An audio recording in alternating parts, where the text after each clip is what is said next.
distinguished delegates, ladies and gentlemen, the second plenary session of Track 2, Governance and Accountability, is starting soon. So may I please respectfully announce the programs of 8 APCR SHR Day 3. Item 1.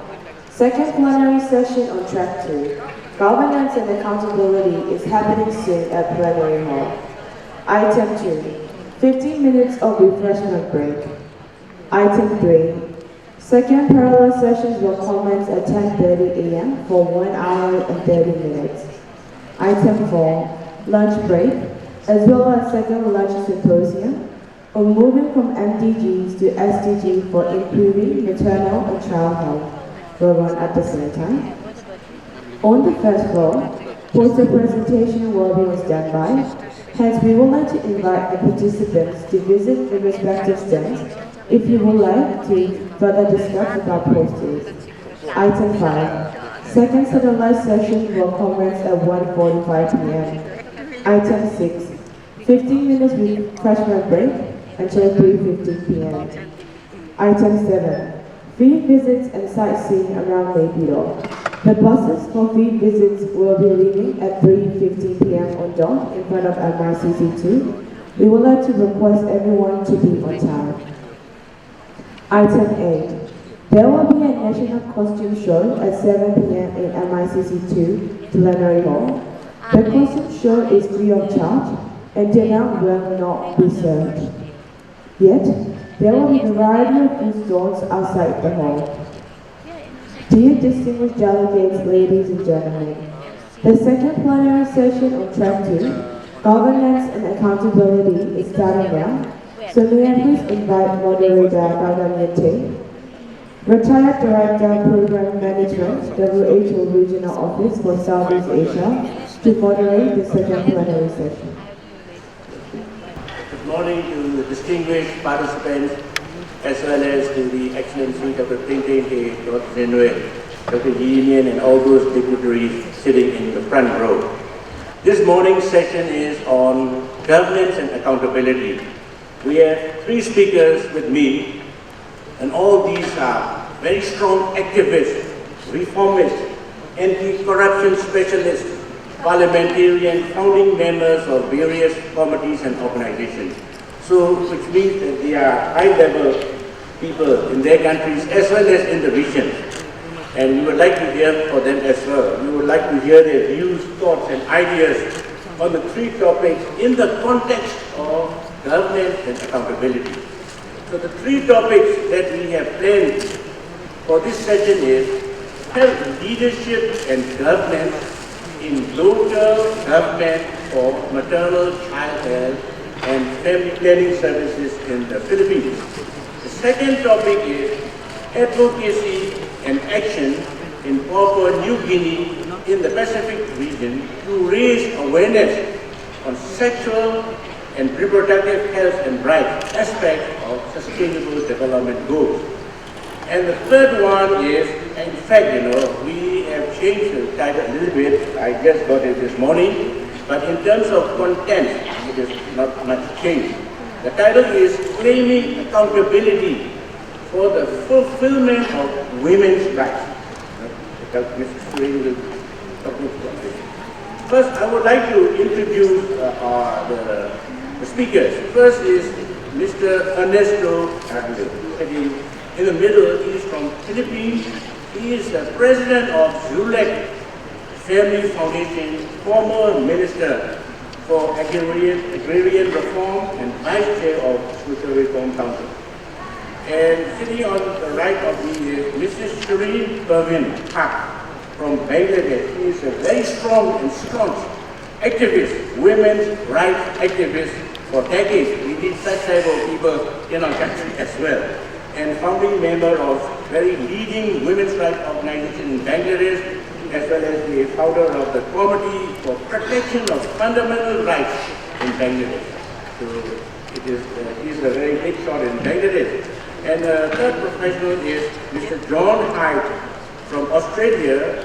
He was Assistant Health Minister and who is also the chair of Global Organization of Parliamentarians Against Corruption.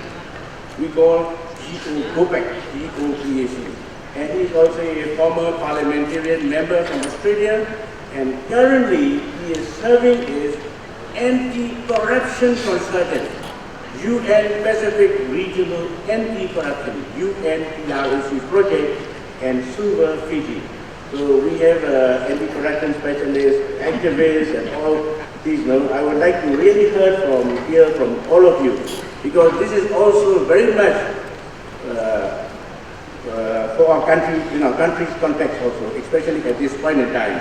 And detailed CVs are in the conference booklet. You may wish to contact them. Further as a consultant to your countries or whatever. And the detailed CV are in page 43 and 44 of the conference book. I am Dr. Mietre, former staff member of the WHO Region Office and former staff member of the Ministry of Health. The organizer called this as a plenary session, and it is not exactly a panel discussion as well. So I will be conducting this session in between the panel discussion format as well as the plenary session format. And also I would like to give some time to the floor, because you may have many challenging questions and burning issues which we would like to have their views and ideas. This is very important for us. I don't want to have the three of us or four of us discussing. I would like to give some time for the floor. So I requested them to talk only about 15 minutes at the most, if possible, and then I will give the floor his idea, so that you will have your insightful thoughts, innovative ideas, generating views, which are bold and action-oriented interventions that we would like to do on our road to achieve universal health coverage as well as universal sexual and reproductive health rights in our country. This is not an easy task, I know, but we have to go in a phase-wise and step-wise manner, involving everybody, every institutions in the country. So you will be giving examples in your country how institutions are involved and how the medical, parliamentarian, everything is involved. Everybody must be put on board. Only then you will be able to achieve it. Otherwise, if a small group of people is going for that, we will never ever reach our goal. So everybody must be put on board. Everybody must be put on board. We need to advocate. So she will be talking about a lot of advocating things that we have been doing as well as our two speakers. So I will first start with Mr. Ernesto. And yesterday we had a small talk, informal talk, sitting with a cup of tea and his initial text draft.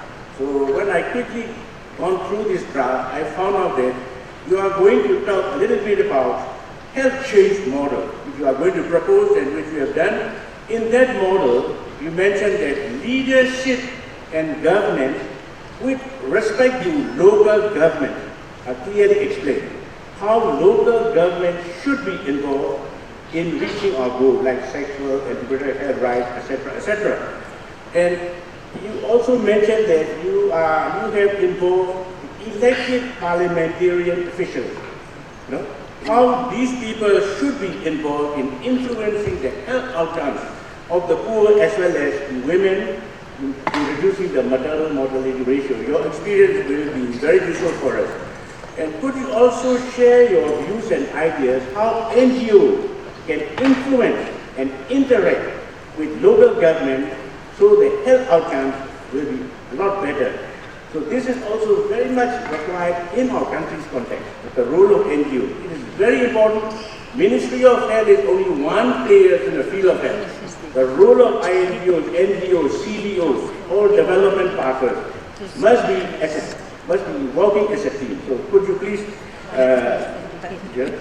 share your views and ideas? Thank you.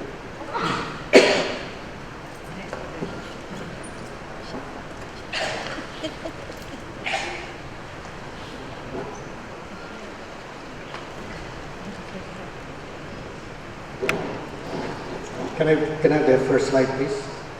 Thank you very much, Mr. Moderator. And let me also thank the organizers for inviting me for this session.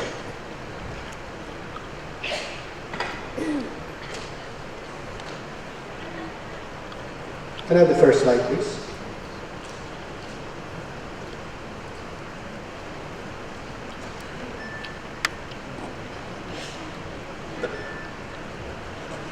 I am Ernesto Garilao. I'm a development practitioner since the 1970s, and I'm presently the president of the Zwillig Family Foundation.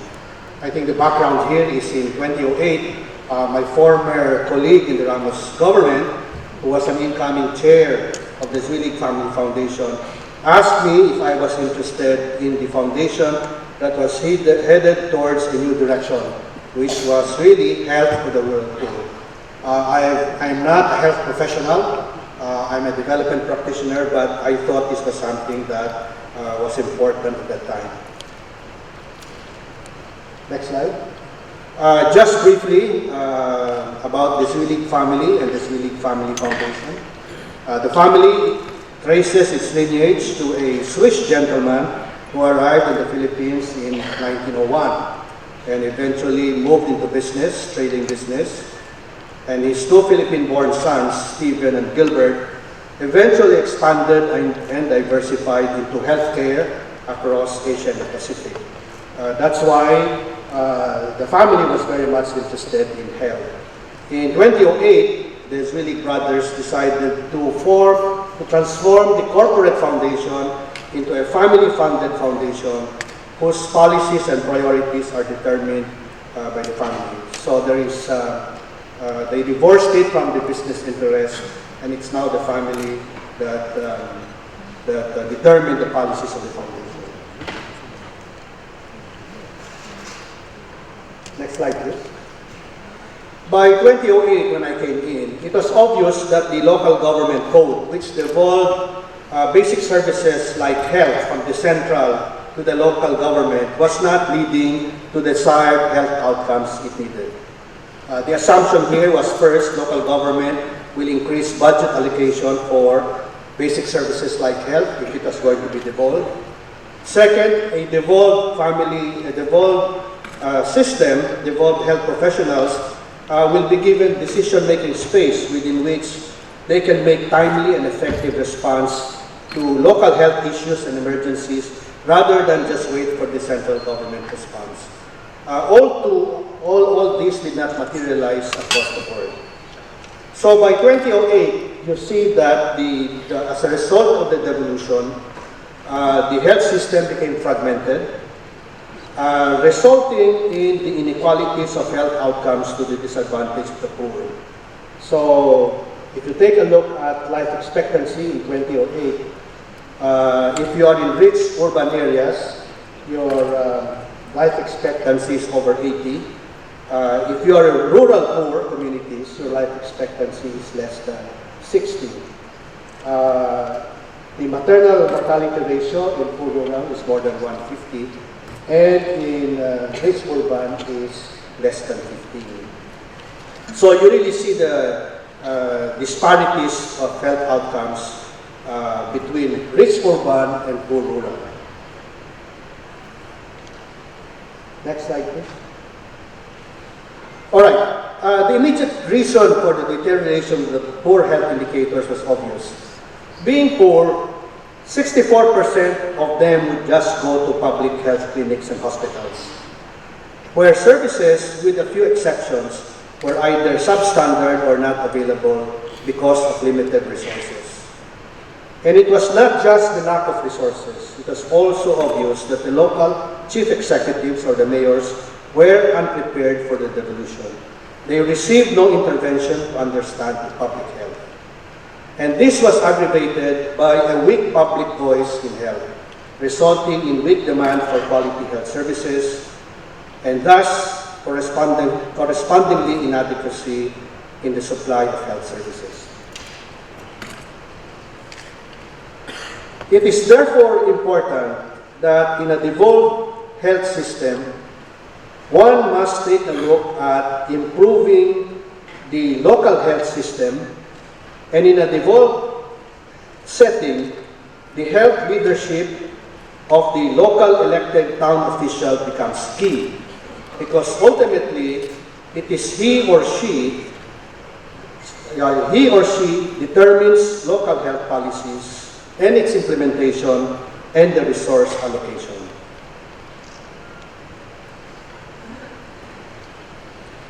If the vision of ZFF is the improvement of local health outcomes for the poor, then its mission is to capacitate the mayors to undertake the systemic health system reforms to reduce health inequities that will result in better health outcomes of the constituents.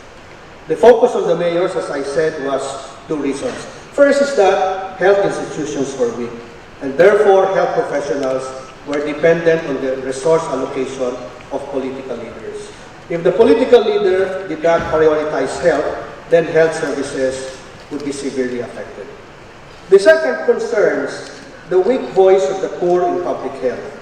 The poor simply accepted the lack of inadequate services and would proceed to avail instead of traditional alternatives. So our health assumption here is that it is easier and quicker to transform mayors to become responsive to health and then get better health outcomes rather than to strengthen the demand or raise the voice of the poor, which could take some time.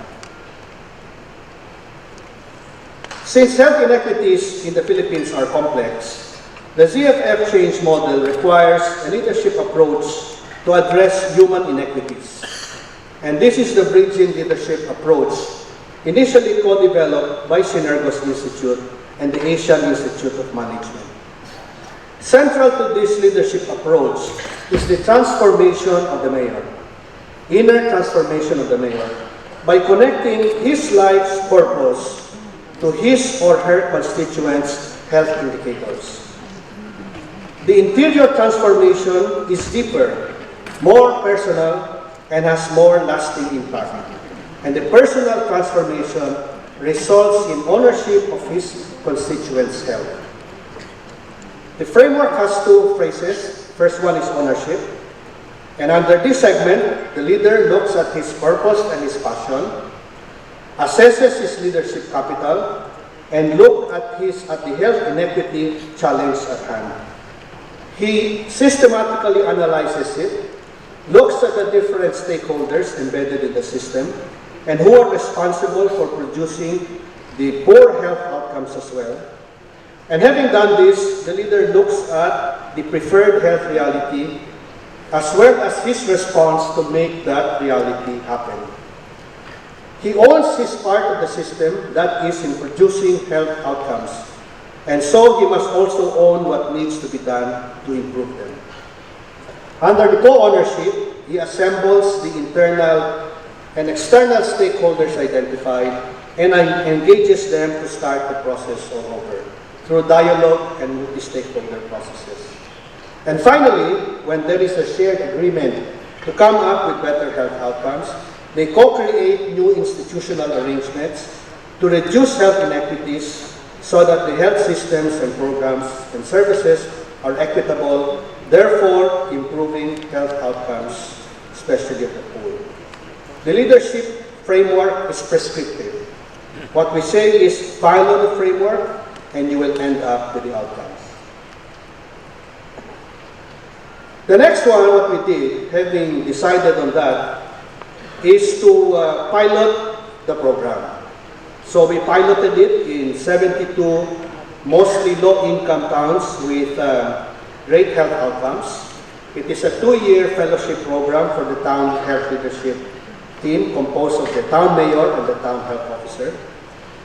Leadership and technical interventions were provided through 4 workshops lasting 5 days, held every 6 months. And in between the workshops, the team introduced innovations to their health system. So this is what they do. All they did was we followed the 6 building blocks of the WHO. And there are indicators per building block. And there is an assessment on the indicators.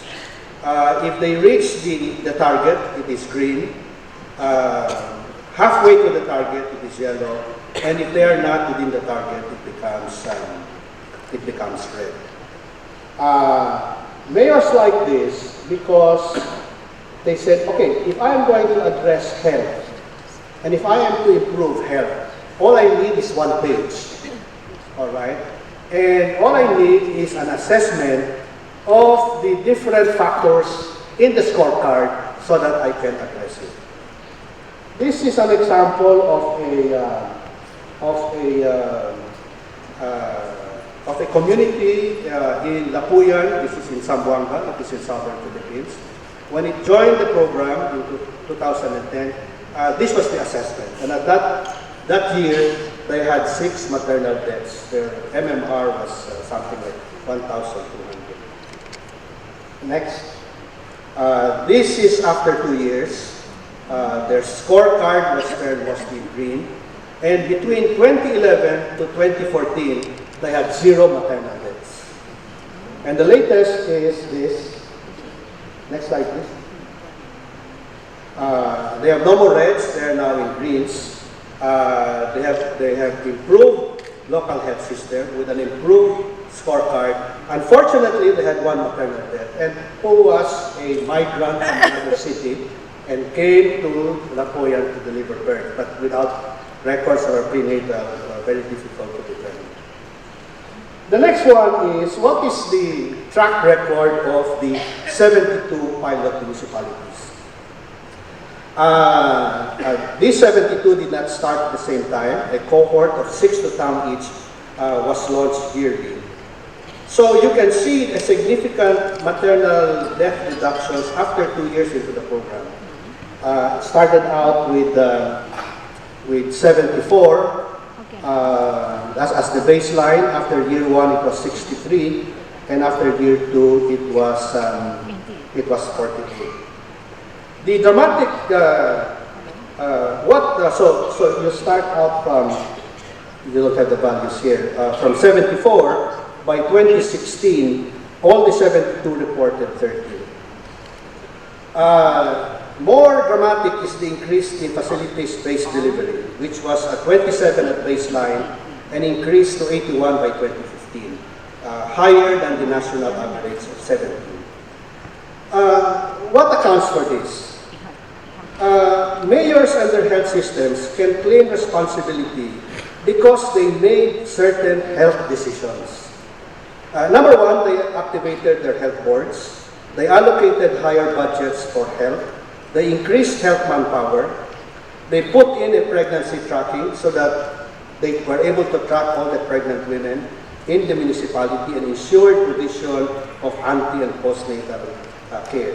They also did ordinances encouraging deliveries in the facilities also enacted. So we're saying that given the fact that you have a mayor who is very much interested in improving his health system, number 1, you give him a good training program, you give him a good practicum program so that he can slowly address the inequities in its health systems, you see dramatic results in 2 years' time. It will differ maybe a little bit longer if you have mayors who would not be as committed. Next slide, please. All right. In between here, the slide is not here, but we did some work with UNFPA, UNICEF, USAID, and the MSD Mothers for Health by incorporating the health leadership and governance to their existing programs. And the reason being is that if you get the elected local officials committed and championing health, then you probably would get sustainability in your health programs. I think the whole issue here is that the best proof is whether government will pick up the approach. And in May 2013, at the request of the previous Health Secretary Enrique Ona, we were asked to replicate the health change model nationwide, initially focusing on priority towns. And the partnership program was called Health Leadership and Governance Program. The partnership government had inherent risks. The first one really is institutional ownership. Will the health bureaucracy in fact own the approach? Will this local health leadership intervention be owned by the bureaucracy, or will it be dismissed as an initiative from a politically appointed minister whose term is coterminous with the President. So to address this, we call the intervention health leadership governance, and the framework was integrated into the overall strategic thrust of the Ministry of Health, which was Health for All. So here, the Ministry was able to see the clear value of the leadership program, because if you transform mayors as health champions, you will get better health outcomes at the end. As was presented earlier when we were doing the piloting, once mayors are empowered on health, then they start investing in health manpower, services, and hold themselves accountable for better health outcomes. So here, if you take a look at it, the first part here was how we did the prototyping, the pilot, and the next one was how it was integrated into the program of the Ministry of Health, which was to improve financial risk protection, improve access to quality health facilities, and improve status of Filipinos, health status of Filipinos, leading to the better achieving NDGs. All right, so how do you do moving from 72 towns to 1,400 towns to almost the entire nation requires new capacities. And there is a new capacity needed in the Ministry of Health to handle this. So over 600 ministry personnel were given the training. They were given workshops to become trainers and coaches. And in addition, regional directors of the who play critical roles in the actual implementation were given additional training in the management of change, and were in fact provided with change management coaches. So essentially, how do you introduce a new approach to administration, and how do you see to it that the approach is owned by the ministry, and how do you ensure that the regional directors who are directly responsible for the actual implementation in fact have the change management skills to be able to do that in the regions. The second major portion here is that the program involved training of 1,200 mayors and municipal governors. Obviously, the foundation cannot do this, so we partnered with 12 regional academic institutions, wherein we transferred the training methodologies, approaches, curriculum, etc., to these 12 academic institutions so that they can provide the leadership and governance training for the different regions. In addition, 411 ministry development managers were trained to coach the local health leadership team in improving the health scorecards. All in all, the ministry spent around $17 million for this 3-year program. And in addition, the Swedish Family Foundation spent $2.5 million covering our staff and training costs. It's always worthwhile not to get government money when you have something like this. Because once you receive government money, then a lot of unnecessary issues come to forward. All right, if this is the case, then is the approach holding in the bureaucracy? And here, if you take a look at the left side, these are the regional offices of the Ministry of Health.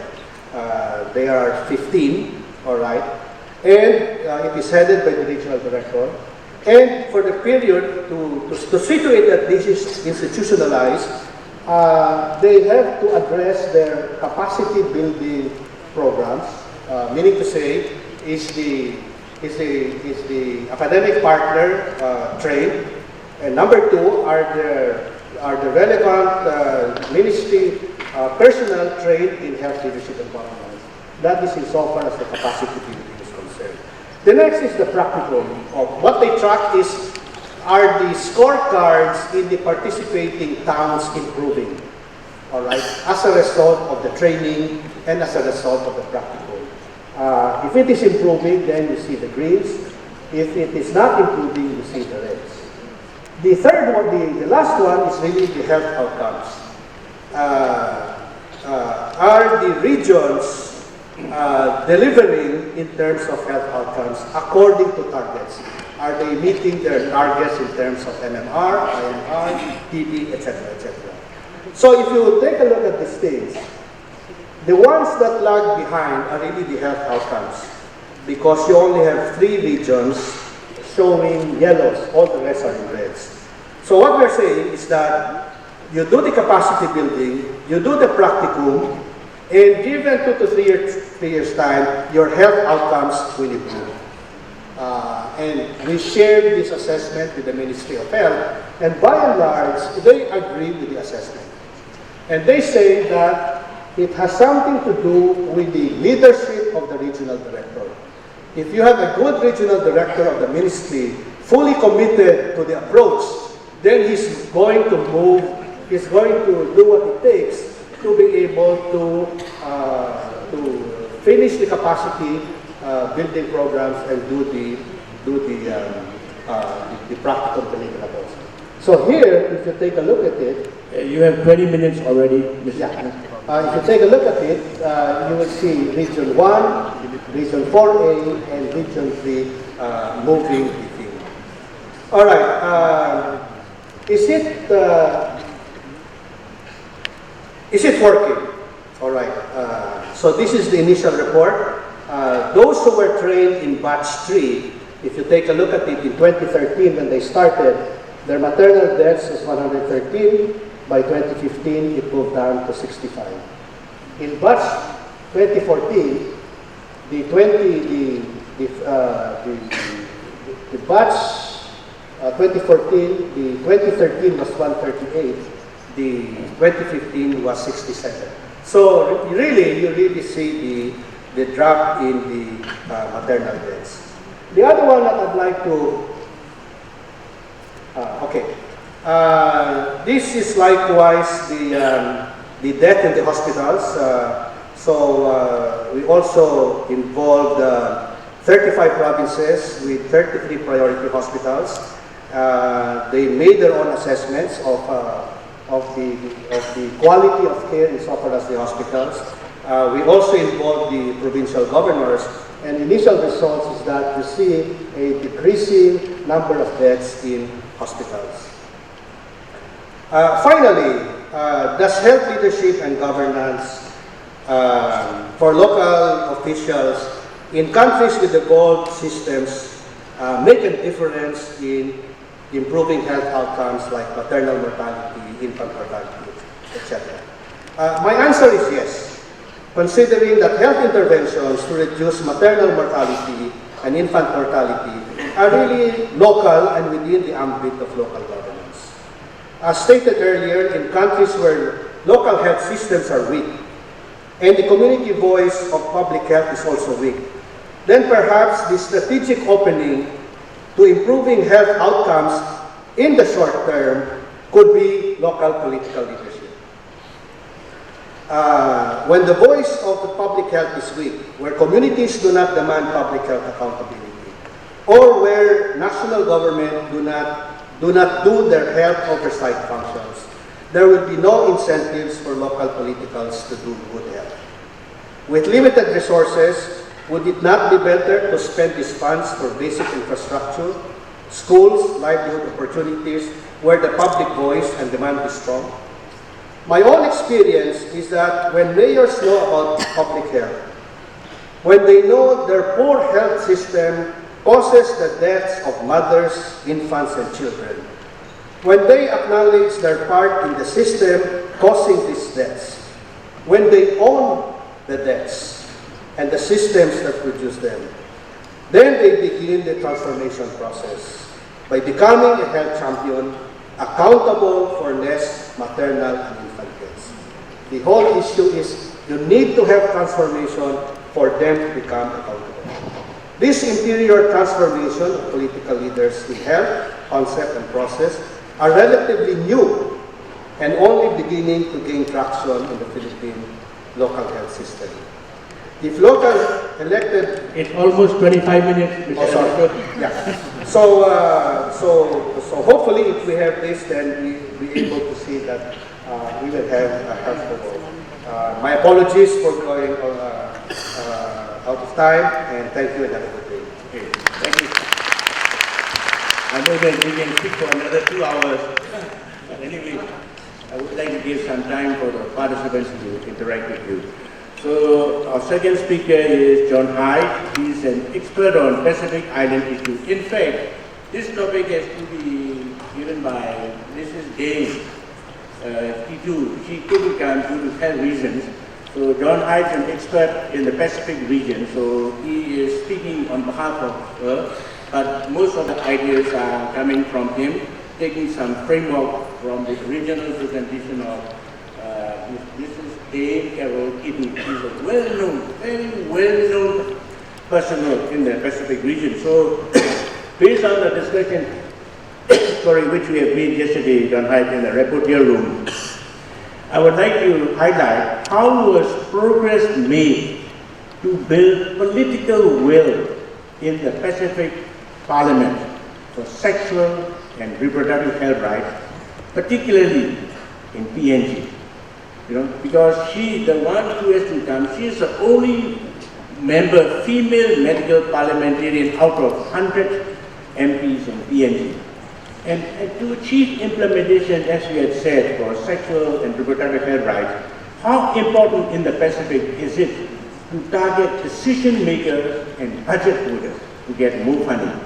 And what are the challenges and opportunities in ensuring sexual and reproductive health rights as a priority for SDG in the Pacific Islands? And how, if parliamentarians have advocated successfully, we would like to learn from you how we can advocate to the parliamentarians for like CSOs and youth involvement in the decision-making process. This is very important for our country as well. So could you also please highlight your experience? Thank you. Okay, thanks. Thank you very much, Dr. Thank you very much for that. Look, I do send apologies from my dear friend Dame Carol Kiddu, who many of us in the room do know. Unfortunately, at the last moment, due to some health reasons, she's been unable to join us, and she has asked that I give this presentation and concentrate on the Papua New Guinea issues. And if we're talking about governance and accountability, we can't make people accountable, we can't make leaders accountable unless they've signed on to SRHR in the first place. So the key issue is in engendering political will. And the story, I think, of Dame Carol Kiddu, she started in Parliament in PNG around the same time that I did in Australia. And back in 1997, for 10 years, Carol was the only female MP out of 100. And many of our SRHR priorities were not the priorities of the majority of parliamentarians and leaders in Papua New Guinea. If we fast forward to 2013, the year after Carol had left, we've seen an enormous sea change in Papua New Guinea. And as advocates, we often forget, we get exhausted, we get tired by knocking on doors and not getting results, but it takes time. And so for somebody like Carol, a lone female out of 100, working on these issues with a lot of support from CSOs, from youth advocates, from others, the reward, the getting towards the implementation stage where leaders start taking on SRHR, where the planning minister is building family planning best practice into national planning in terms of population dynamics, that those rewards then enable us to start making leaders accountable. And a big part of the change that we've seen in Papua New Guinea, and I think elsewhere in the Pacific, was in terms of the Moana statement meeting, which was held in Fiji, where I'm now based, back in 2013, and I know a number of you here were impressed when we came to the 6th APPC in Bangkok in 2013, and that the Pacific had coalesced in probably the most progressive stance on SRHR that we've seen. And that came about from the political will that was being built amongst Pacific leaders and building on from Carol's experience. Carol and I were both former parliamentarians then, but we chaired the drafting committee for the members of Parliament.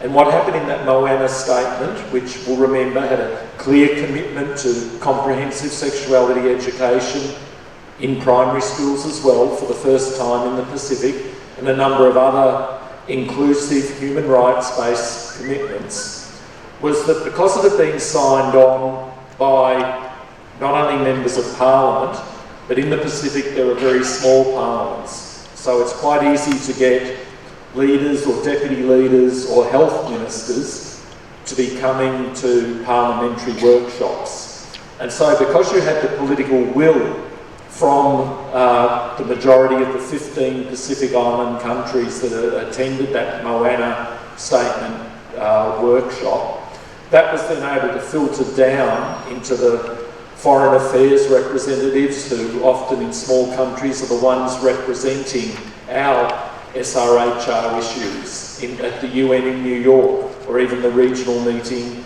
in Bangkok for the Asia Pacific Population Conference. So that political will then permeates through the foreign affairs, and of course where you're lucky enough to have a country with a big enough health department that's committed to advocacy, those officials as well. So the Pacific was able to coalesce with the United Progressive Front. And as many of us here remember, there was also great engagement with civil society.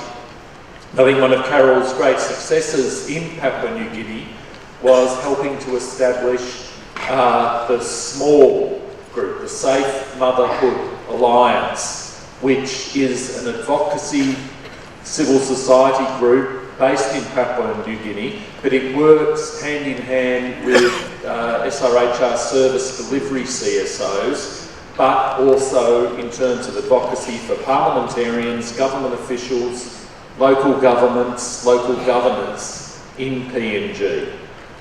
And Carol's advocacy, I think, was so successful, and the civil society advocacy was so successful, we ended up with 3 female MPs being elected at the next election.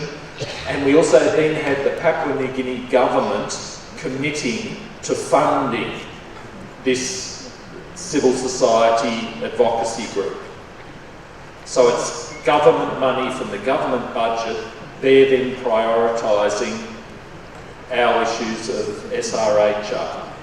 So in many ways what was done by starting off with the political will has ended up with results, and resources is a key issue in terms of political will. You can have everybody saying, yes, we believe in decreasing maternal mortality, we believe in family planning, but unless they're committing funds through government, unless it's a priority in work plans, in health departments, planning departments, across the whole broad spectrum of government, then you're not getting commitment, you're not able to hold people accountable. And one of Carol's and my strong beliefs is in terms of having parliamentary champions. So even when you end up with just one MP, a lone MP, such as Carol at the beginning, on these issues, you're able to build the momentum. And I know we have in the audience today parliamentary champions on SRHR from India, Bhutan, Pakistan, Nepal, and elsewhere. And often these parliamentarians are not in the majority, as we've seen, but they are there being a bridge between civil society and getting that political will started. The second question you asked, Dr. Min, in terms of targeting decision makers and the financial people. And those of us that are human rights activists here in this room, we obviously believe that SRHR has to be a priority. It is integral to human rights. That should be enough. Now, for those of us that have been in government or in parliament, there are many, many people who are elected, who are committed to bottom line financing. The only arguments that they will listen to are in terms of an economic dividend. So what we've started doing in the Pacific, and I know elsewhere in our region, is turning our argument into an economic argument. There is good evidence-based material on the economic benefits of investing in family planning, in investing in adolescent sexuality enhancement, investing in SRHR. Just last week I was in Niue, which is one of the smallest of the Pacific nations, halfway across the Pacific towards Hawaii. And one of the workshops that I do with all the parliamentarians is in terms of gender neutral financing. So in other words, much of the finance work that's done in government budgeting is not gender aware. And you take it away from being a human rights issue to being an economic argument. We have enormous empirical data out of Africa and elsewhere showing that if you're investing in jobs and economic enhancement of women, then 90% of the money that a woman is making is being reinvested in the family. So you then have health benefits and other benefits to children who are then being cared for, receiving primary health care, rather than ending up in hospital later on because of poverty and other issues. Now the same data is showing that yes, if you're creating new jobs that are primarily going to men, only 40% of that wage or that small business income is going back to the family. So if we're doing gender-aware financing and making parliamentarians, and particularly the work I'm doing in the Pacific is with public accounts committees, which are the parliamentary committees that hold the government to account on all their financing. If we're making them aware of the importance of SRHR, of the benefits of investing in early childhood development, of investing in stigma-free adolescent programs, in creating safe space for sexual diversity, then there are all these economic arguments that can be used to bring other allies onto our side, rather than us just preaching to the converted. So if we want to be accountable, if we want real governance, we've got to bring in the majority of decision makers, the prime ministers, the ministers for finance, the planning ministers, into the argument.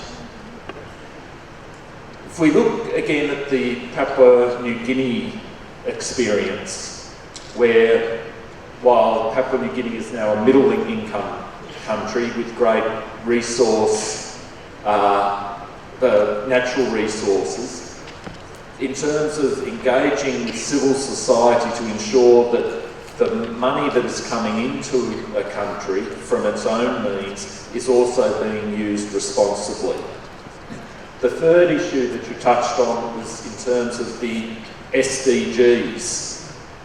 Now, there are 17 SDGs. We've identified in our field of SRHR that there are two, but we're being smart enough, I think all of us now, to be talking about SRHR being a cross-cutting issue throughout the 17 SDGs. And the key issue that Carol has been working on in PNG, that a number of my other parliamentary champions on SRHR in countries like Tonga, Cook Islands, Tuvalu, Tuvalu is another country with only one female MP who is very active, former medical doctor in our sphere, and also linking in governance and anti-corruption.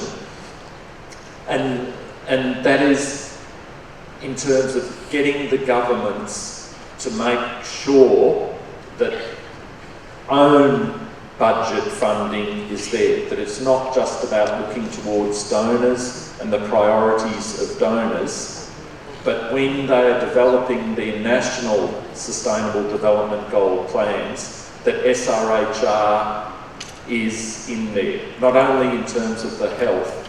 So if we're looking at the 169 various targets, and I've seen it working with some parliaments, they're going to go for the easy ones. Car accidents, smoking, little targets that are very easy to collect data on.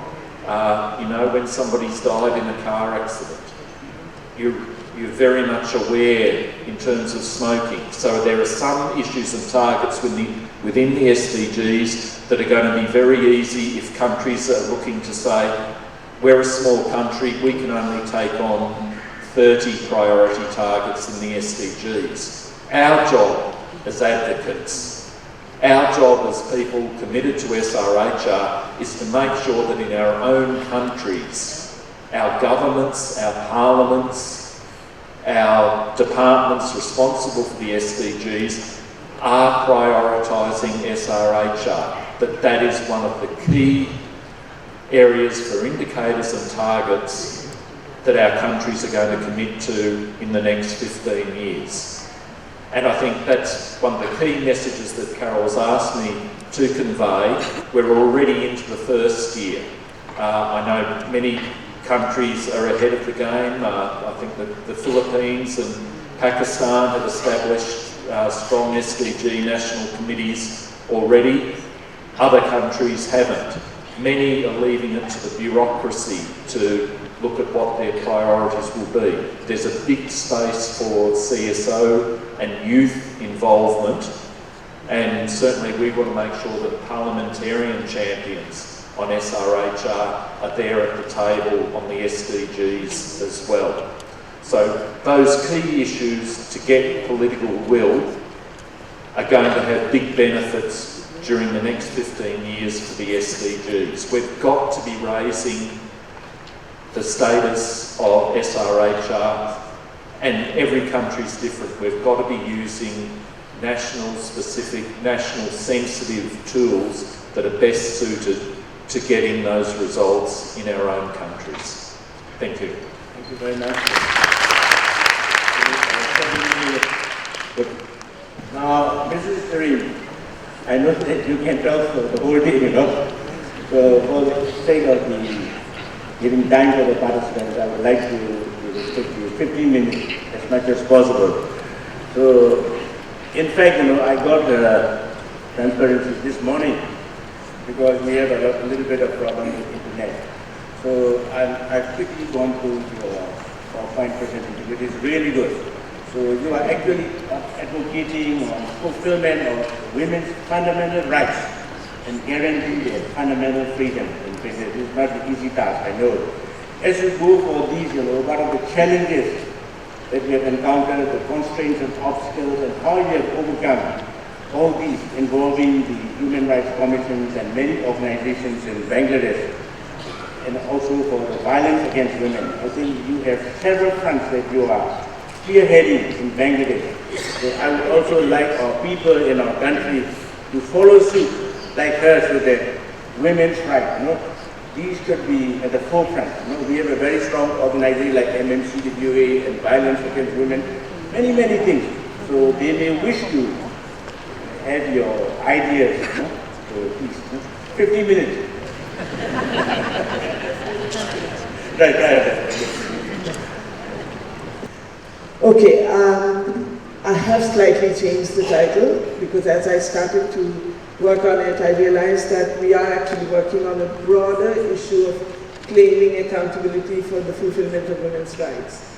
And today I'm going to focus on NARIPOC, which is the organization I belong to and represent, its strategy and its experience in the last 33 years. I will,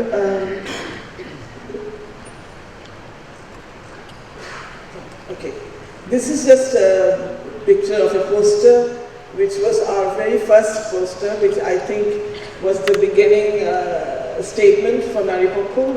It was brought out on the occasion of International Women's Day, 8th March, which is next in a few days. And what it says in Bangla is Ami Nari Shara Prithibi Amar Juddho Khetro. In English it means I am a woman, the whole world is my battlefield. And that is how we saw the world in 1983. A second reason for this poster was actually to reclaim the history of International Women's Day to the Socialist Women's Movement, which is where it came from in 1910, instead of the official UN history, which we are now more familiar with. Yeah. Yeah, did you go? Yeah, okay. Yeah. So let me say a little bit about my organization. It's a membership-based women's activist organization, and it was founded in 1983. It works for the advancement of women's rights and entitlements, and to build resistance against violence, discrimination, and injustice. So working on women's health and reproductive rights and combating violence against women are 2 of 5 thematic areas of Naripokko's work. I'm not going to go into the other 3. I will try and restrict my comments to the work we've done in these 2 areas. The mission statement, which sort of encompasses these 2 areas, is the advancement of women's right to bodily integrity. And what that has involved is that, first of all, to assess the progress in Bangladesh in the fulfillment of women's fundamental rights and the guarantee of fundamental freedoms. And secondly, to promote women's right to equality, to freedom from violence, and sexual and reproductive health and rights.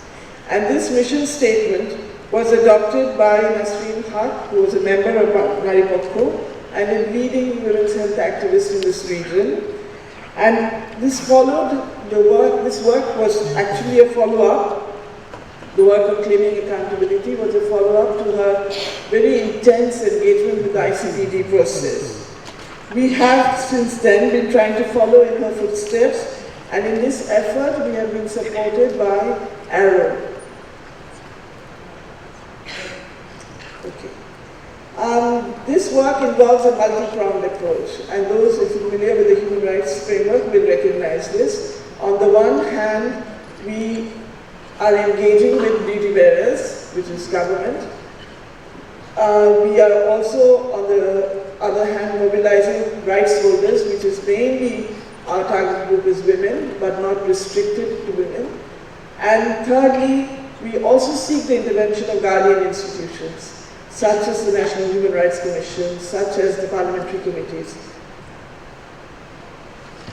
What has been our engagement with duty bearers? We have actually been very open to participation in and promotion of policy dialogues with government, not only at the ministerial level, but at the institutional level. And we have found that it is the engagement at the institutional level which actually has brought about some concrete results. Preparation of policy advocacy briefs, not always successful, but we keep doing it. And John, you were referring to the 6th APPC, and you will recall that the government of Bangladesh, to our great disappointment, actually backslided on its commitments to ICBD in 1994. So there is a struggle there. And we continue to pursue that struggle on several fronts. One in terms of preparing concrete policy advocacy briefs, but the other is also what we activists are good at, which is the frontline work on protesting and demonstrating and campaigning. The third kind of work with duty bearers, and I will use one example here, which is to provide technical assistance. Often government functionaries may have the will to do something, but may not always have the knowledge or the access to all the information that often as activists we have, because we work activist to activists across countries and across borders. And one of the things we did was we provided technical assistance to the Ministry of Women and Children Affairs of the government of Bangladesh to design a multi-sectoral program on violence against women. And for this, we actually had inputs from our sisters in Malaysia, who had already in Malaysia, they had introduced the one-stop crisis centers in hospitals, and that is something we adapted. We did not exactly replicate, but we adapted in this design. We also had inputs from our sisters in India, who had done tremendous work on crimes against women's cells with the police. And we had also input from activists in India about the psychological counseling that is required for violence survivors. I don't think I'll go into more detail on this. What has been the work with rights holders? Well, obviously the first and foremost work is to building voice.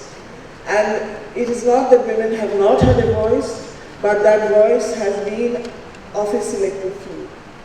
So our approach has been very much to try and go to the grassroots and to go across the nation. And the Fourth World Conference on Women, which was held in Beijing in 1995, the preparations for that conference actually provided us with an opportunity to go to almost every district. And we were able to organize a national conference to which 57 districts, women from 57 districts came out of the 65. And that was the beginning of the formation of a national network of women's organizations. And in this national network, which is called Durban, we were able to focus on two what we consider doable themes. And it was also the result of bitter experience of coalition building in earlier years, where we try to be speak in one voice on every issue, and which is not possible. We have differences in approach, in ideology, and even in the content of our issues. So we've decided to focus on two issues on which we had common understanding. And actually building common understanding and conceptual clarity was a 2-year process itself.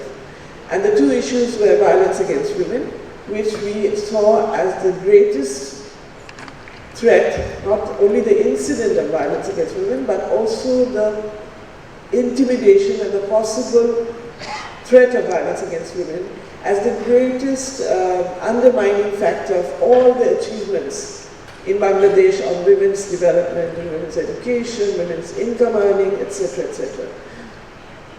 And the second issue we focused on was women's political participation, because we realized that no matter how much we do as non-government organizations, as civil society organizations, it is ultimately the politicians, the elected public representatives who will determine the outcomes for women, for the nation.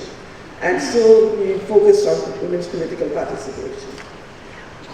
The second area of work has been building alliances. So these are issue-based alliances, and one example I'm going to give here, we have done many, but I'll just focus on one, which is we have now formed in our work on health and claiming accountability of health service providers is focused on in the southwest of the country, which are the coastal districts. And in these districts now, we have formed district-level alliances with other women's organizations, other NGOs, other clubs, associations, a whole diverse group of civil society activists on focusing on women's health rights. Now, this is something which has proven to be sustainable. It is not dependent on any funding, any project. These are people who have come together because they're concerned about the unacceptable, although much improved, unacceptable level of maternal deaths, and also the less talked about extent of maternal morbidity. The third area is building knowledge. And first of all, to work with women's groups and organizations to build knowledge around what is sexual and reproductive health and rights. Why are we talking about rights as well and not just health?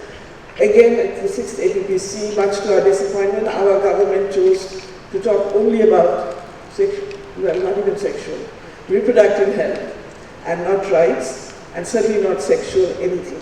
So, so that is something we have tried to do through our partner organizations. We are working with many NGOs as partners and through our national network, to Durbar, to talk about SRHR, to talk about what it means, what does bodily integrity mean, and what it means to actually stand up and resist violence and discrimination. Also, we do programs for public awareness. It is not just enough to work with women, we need to mobilize support for women.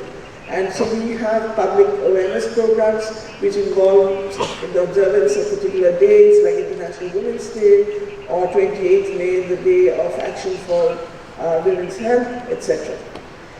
And then the next important element in this work is activating oversight bodies or mechanisms. Now again, this was something that Nasreen had started, which is to start working with the hospital management committees, which had till then existed on paper. These are committees which are constituted by the government, which allows for representation of local community members, local journalists, local educationists, local philanthropists, etc., etc. But these existed on paper and actually were not functioning. They were to meet on a monthly basis with the service providers and to have a dialogue on what are the constraints that service providers faced in delivering better services and what were the complaints that people who came to a facility, what were their complaints, and particularly women. At that time, one of the main complaints by women were that they were treated like dirt, and especially by doctors. And many women were not encouraged to go back to a facility. So this process of having a dialogue through this oversight mechanism was one way of trying to change, bring about behavioral change. And one of the lessons for us and for, I think, also our government partners was that it was not always a matter of resources. These changes could be brought about by simply bringing about certain change in attitudes, change in procedures, and of course change in behavior. So it was not always about further budget allocation, which is what normally you hear, is that, oh well, this is Bangladesh, and so don't think we can do everything. But we actually found that these are some things which could make a huge difference, particularly to women, which did not cost any extra money. All this was possible because we started monitoring duty bearers. We started monitoring hospitals, we started monitoring police stations, and we started monitoring the special courts which courts set up on repression against women. Advocacy with guardian institutions.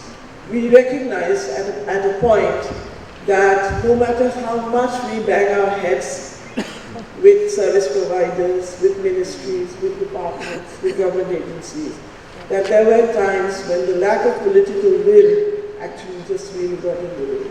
So there were times when we felt we achieved a lot, and then there's a transfer of certain officials, and you start all over again. And this was not always, sometimes in fact, we actually went backwards. So we started to think, how do we make this a little more sustainable? And one of the things is like to start working with guardian institutions. We started recently working with the, already? Oh my God. Okay, we started recently working with the National Human Rights Commission and getting the Human Rights Commission to see that the issue of women's SRHR was as much part of their mandate as custodial killings, as other things. We have also got right now a public interest litigation in court, which is demanding changes in police procedures and hospital procedures in case of violence survivors seeking assistance and seeking services. We have also been interacting with members of the Parliamentary Committee on Health and trying to get the Parliamentary Committee to activate members of Parliament, because unfortunately all the hospital management committees, for good intent I think, are headed by members of Parliament. But unfortunate because members of Parliament hardly ever reside in their constituencies. They are usually always in the capital, so there's the question of monthly meetings then goes up in the air. So this is something we are also trying to do. What has been our experience? I'll just quickly give one or two examples and not read the whole thing. One has been reduction in absenteeism of service providers, especially doctors. Bangladesh is known to be one of the worst performing in terms of absenteeism in the region. Increase attendance for the full duration of official working hours. So even if doctors are not absent, they are there only for 3 hours instead of 8. So this has improved. Reduction in illegal transactions. Government doctors charging on the side money from poor people. Mobilization of local resources for health facility improvements like the ambulance repair. Instead of waiting for central government to allocate this X amount of money that is required to fix the ambulance, you mobilize local resources through the committee. In terms of violence against women, we have brought about procedural improvements in the handling of complainants and victims. We have actually, through our advocacy, gotten the government to issue a circular which makes medical legal examinations after rape and sexual assault available at the sub-district level. Before, it was only available at district hospitals and teaching hospitals, which meant for a woman who had been subjected to rape in a remote area, it may take her more than 36 hours to get to a hospital for that examination, only to find that she has arrived on a Friday and it is closed for the weekend. So these are things we are trying to work with. And in terms of the work with the police, I must say we have invested a lot in terms of training, in terms of dialogues, etc. But this is the one which seems to be the most difficult. We don't see much improvement there, certainly not sustained. Stakeholder improvements, again, involvement of locally elected public representatives, very important. Activation of oversight mechanisms, I mentioned that. And very important, the capacity building of the local organizations. It's not possible for Nari Popo to be going out and doing this in every sub-district. So we have built a huge network of partner organizations where we have provided training on the monitoring, on the preparation of the briefs, etc. And then the public education programs and knowledge building with women. But finally and most importantly, it is the Women's Constituency building that carries our work to wherever. Okay, thank you. I'm sorry I didn't know that.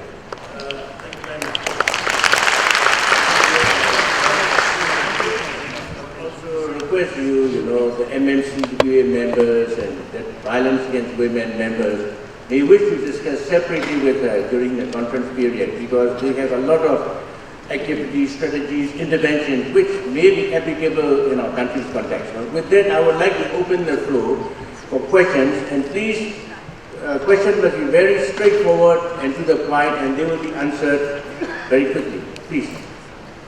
Please. Short questions. No comments, only questions. I would like to know from John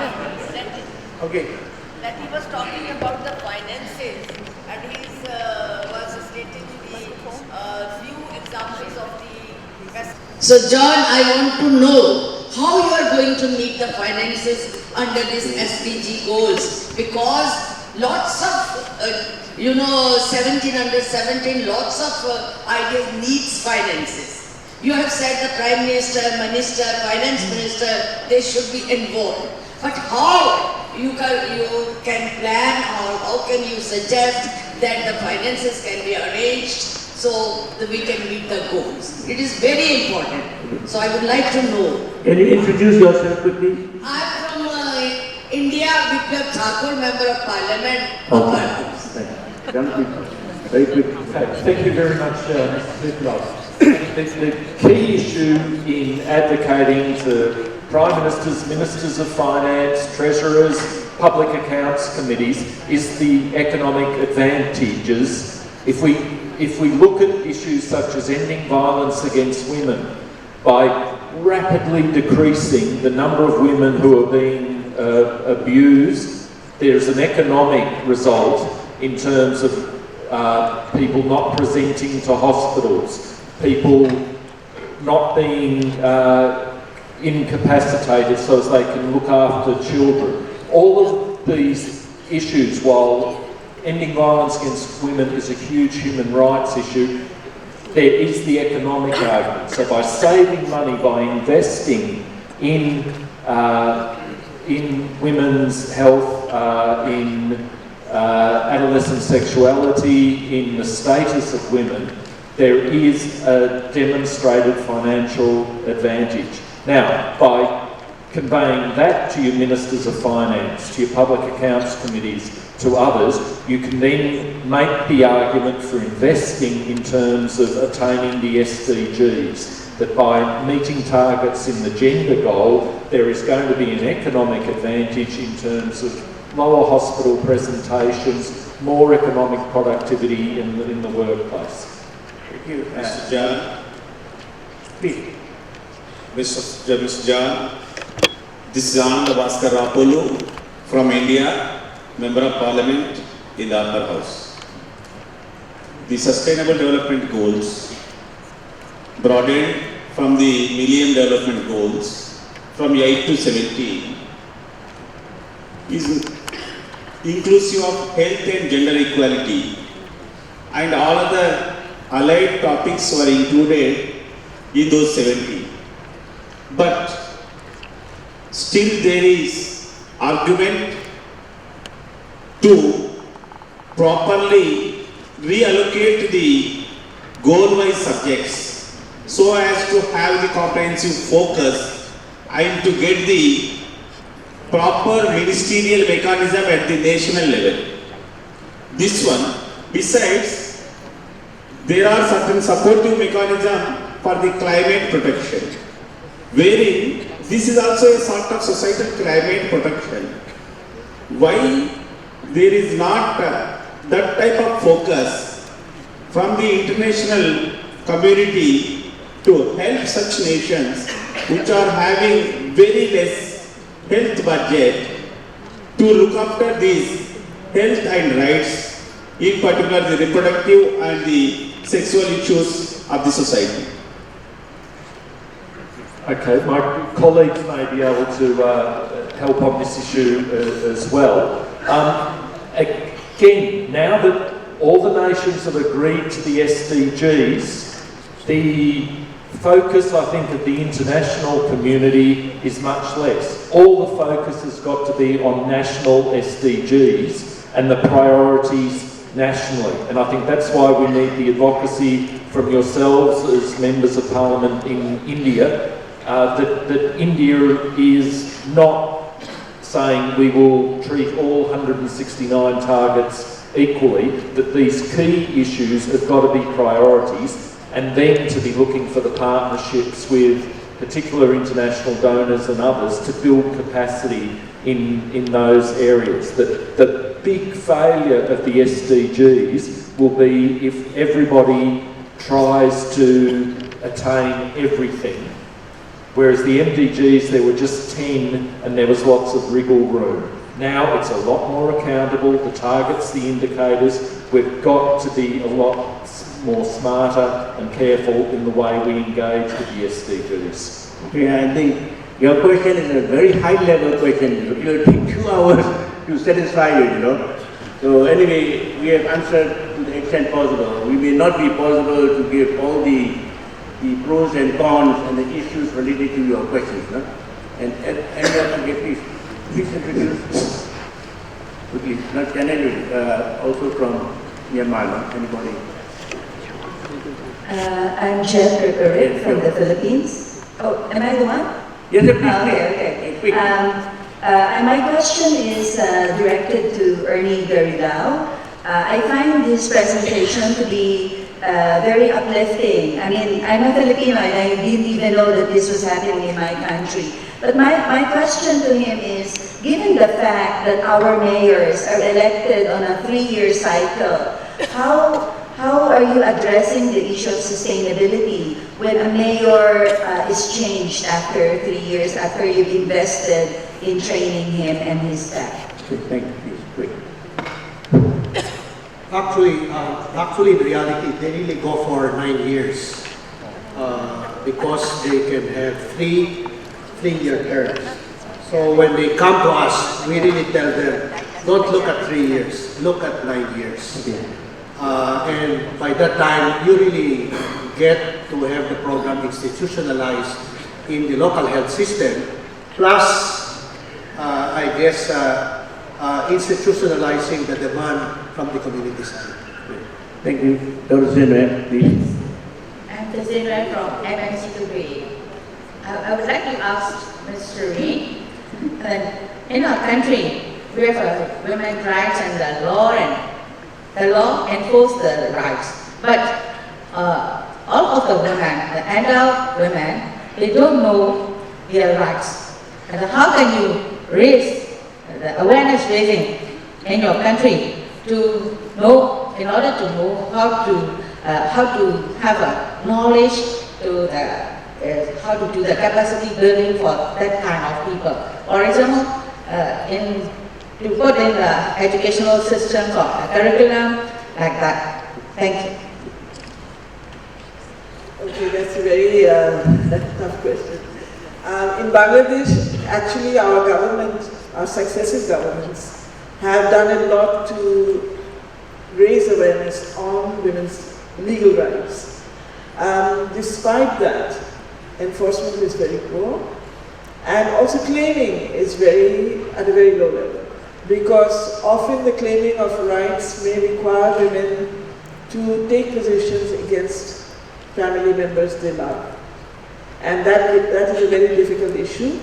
And I think that is not an issue that can be resolved very easily. But I think what is required, and here NGOs have played a big role, is to provide enabling mechanisms for women who wish to claim their rights, who wish to actually, if necessary, prosecute, to provide that support system, to provide that enabling mechanism. I think this is a long-term issue. It's not something that can be achieved overnight, but it is something that we must keep working on. Myself, Dr. Rayogan from MUWs of India. Can I ask a question? I already had the microphone.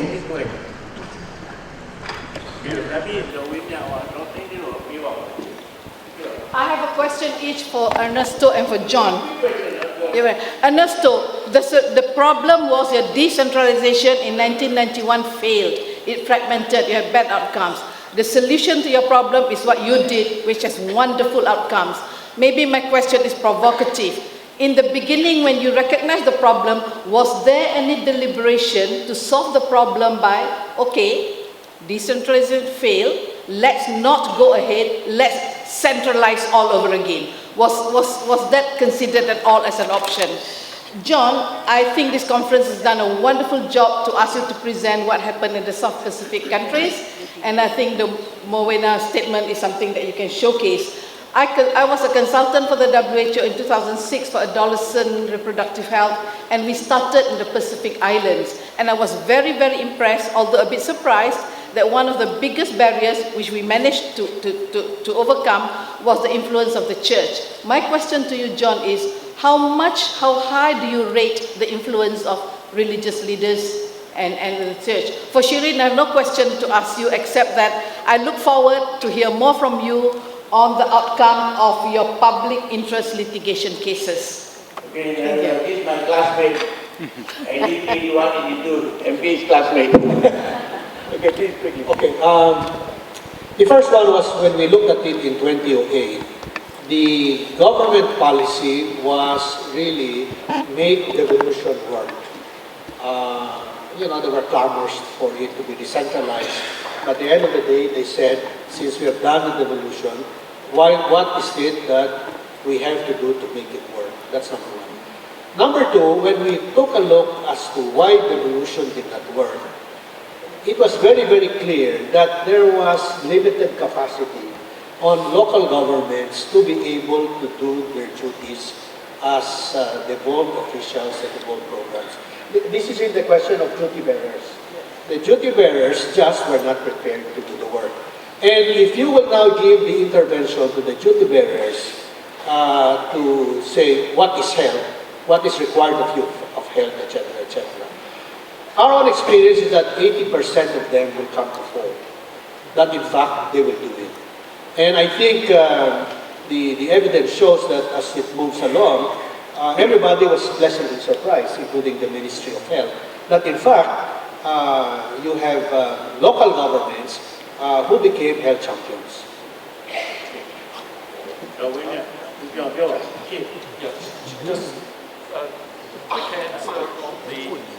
You raised the issue of, in terms of faith-based leaders, and until you get into the Pacific, you're not aware of how important that is. I come from a secular country, a parliament where God has no place. In the Pacific, you have prayers before every workshop, after every workshop, every meal, there is a Christian prayer. But what you discover is that if you're not engaging with faith-based leaders and with people of faith, you're not going to get anywhere. And I think our big success with the Moana Declaration, we had the Anglican Archbishop of Fiji, Indigenous leader, talking about SRHR is totally in sync with Christianity. So we had a number of highly placed religious leaders giving verification of the right space, equality, gender awareness, even comprehensive sexuality education, that it was a sin to be denying primary school education, primary school students of education that would give them a better life. So there is a faith-based dialogue, and it is something in the SRHR field we probably do have to do a lot better. Yeah. Hello. There is one person in front.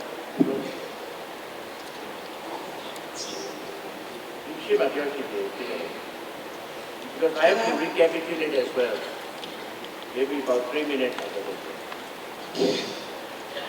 I'm Professor Muminya. I'm one of the executive committee member of Myanmar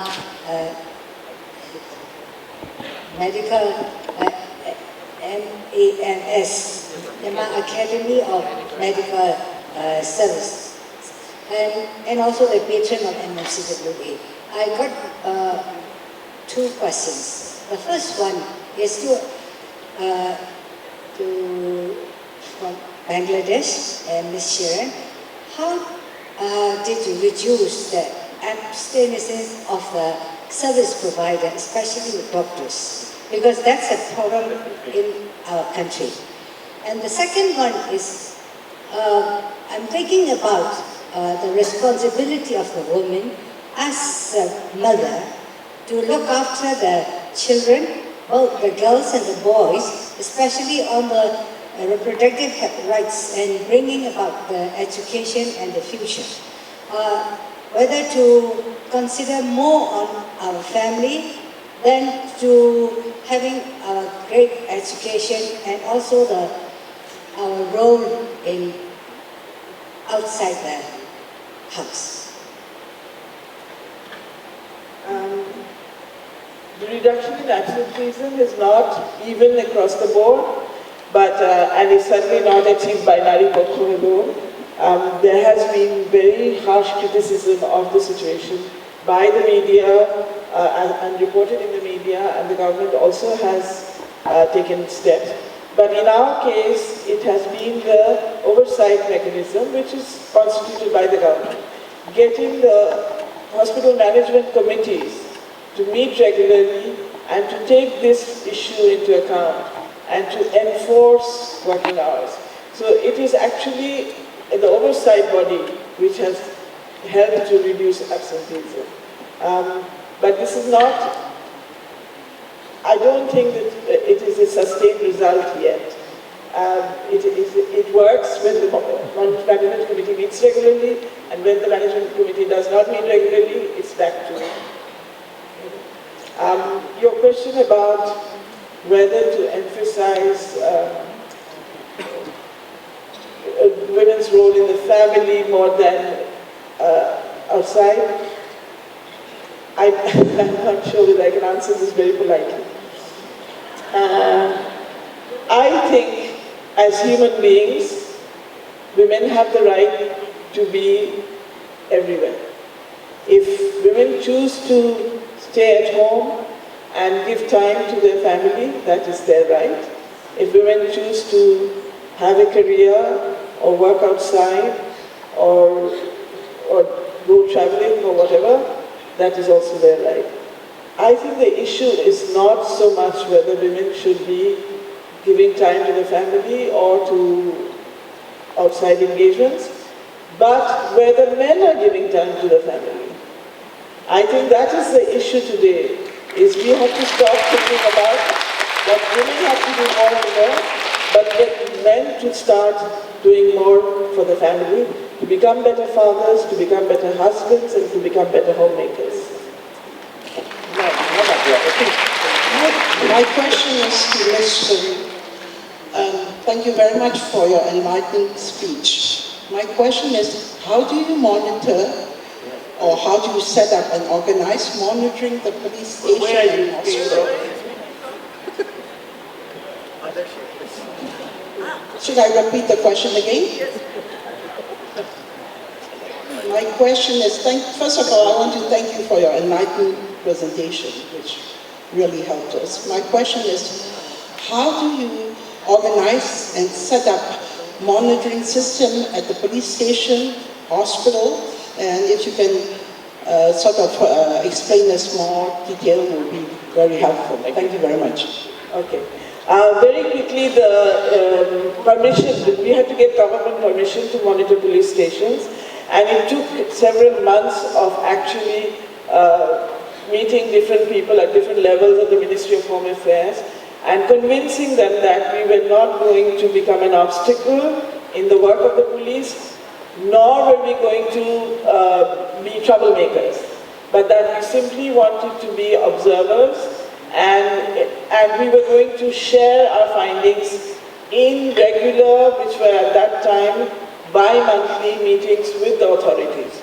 So we had an unwritten understanding, if you like, whether it's the police stations, the hospitals, or the court, that we were not going to take our findings to the media, that we were not going to take our findings and make a huge public hoo-ha about it, but that our interest was really to take the findings to a dialogue with the agency concerned and sit together on how improvements can be brought about, and again, improvements without additional resources.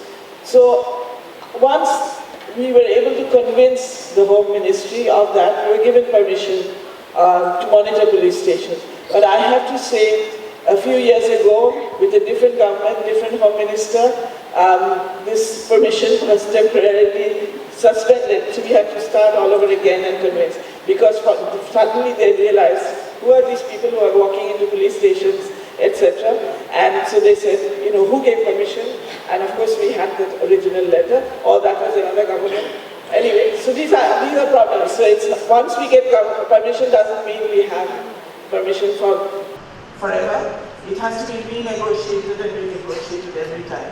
And it was less problem with the court, and the least problem was actually from the court. Hospitals directors are also very sensitive, partly because of the huge irregularities, corruption, and the poor quality of services in public hospitals. They are afraid that they don't want outsiders to come and see and find out about internal issues. So that took a while as well, but ultimately we did get permission to monitor public hospitals at 2 public teaching hospitals and then the district hospitals. And the one in blue, quickly. I'm Dr. Lawiku from Myanmar. My question is to Mr. President of the Zuni Foundation from Philippines. It was a insightful presentation. My question is, Yes, the leadership in governments is the most critical building block in health system building block. But my question is, which other building blocks Mayor and team simultaneously parallelly address to achieve the successful maternal and child SRH outcome? Thank you so much. When you do the health leadership and governance block, they really set up the architecture for the health system. The first thing that they really fix in terms of MMR really is the health information system, because you have to track down who is getting pregnant and whether in fact they are getting their antenatal care, etc. Under the normal scheme of things, you probably cover 80%.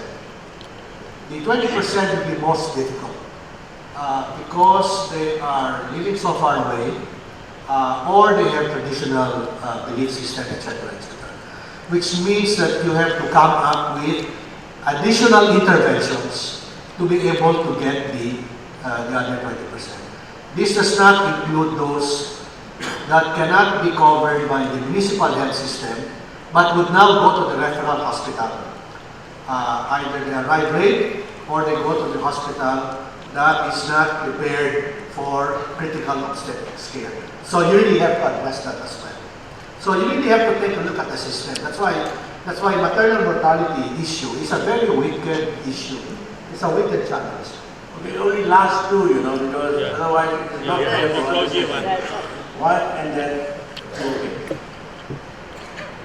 Yes, please, very quick question. Yeah, I just want to ask her, where is the mic?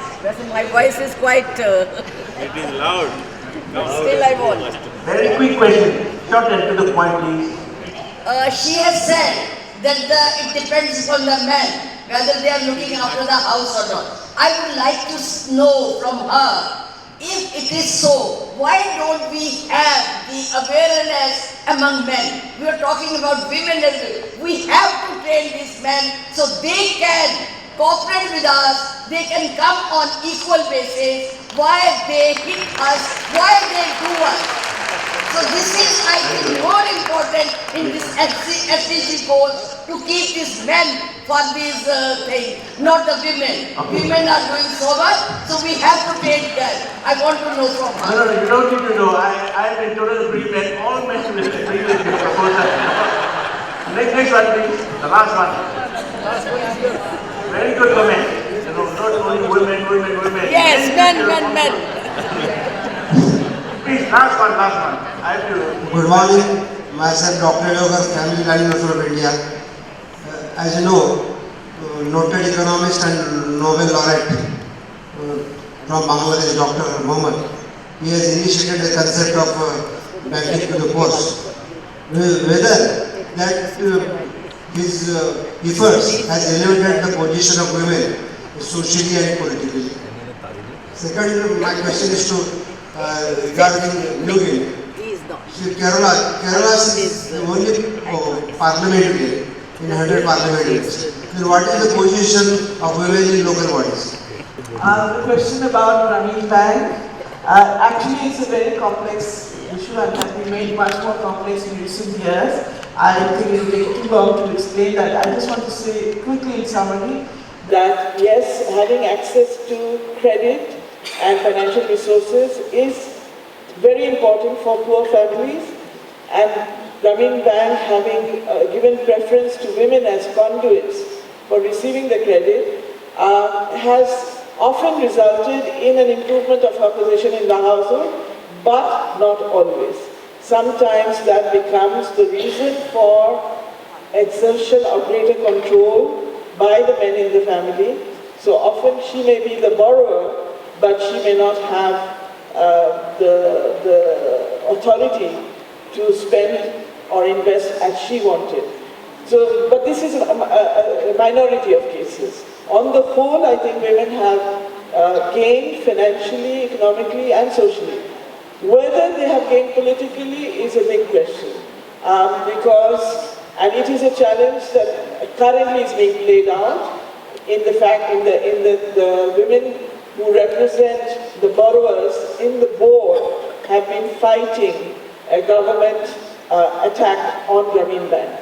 And so we will see that is a big example, a visible example of the Grameen Bank women borrowers exercising their political clout. We will see what happens. Okay, now I'm going to close it. Before I close, I will just say a few words about the take-home messages. One is leadership transformation of local leaders are very important, and ownership, co-ownership, and co-creations are very important. We have to especially aim for this rural poor health program, especially for rural poor. There must be special programs, and also this regional directors are also as equally important as medical parliamentarian in convincing parliamentarian not only from health perspective benefit but also from economic perspective must be told to them. Then they will be doing this, and also generating political will to leaders must be accountable. In our country, not difficult because the MMC degree is there, and they are the wives of the dignitary senior officials. So they can influence their husband so that the husband will be accountable and responsible, and they will help in many of our programs. This is very, so that is important. So very easy in our country. And also we have a National Health Committee. So the committee members are high-level officials, so they are accountable for the health perspective, which is very important. Another thing is we need to do multi-pronged approach, as you said, multi-institutional, multi-party, multi-ethical, multidisciplinary, multi-sectoral approach must be there. These issues are so wide, the domain is so wide, we cannot go for one domain. And you have rightly mentioned the mobilization of right voters. That framework is really important. We have to think that framework. Our people, as well as in other countries, they have to think that framework, and you may wish to discuss with Ms. Shireen later on at this point in time. So after all, parliamentarians are the key, because these issues are going to right political aspect, social aspect, is very important. So these are the key issues. The last issue is men.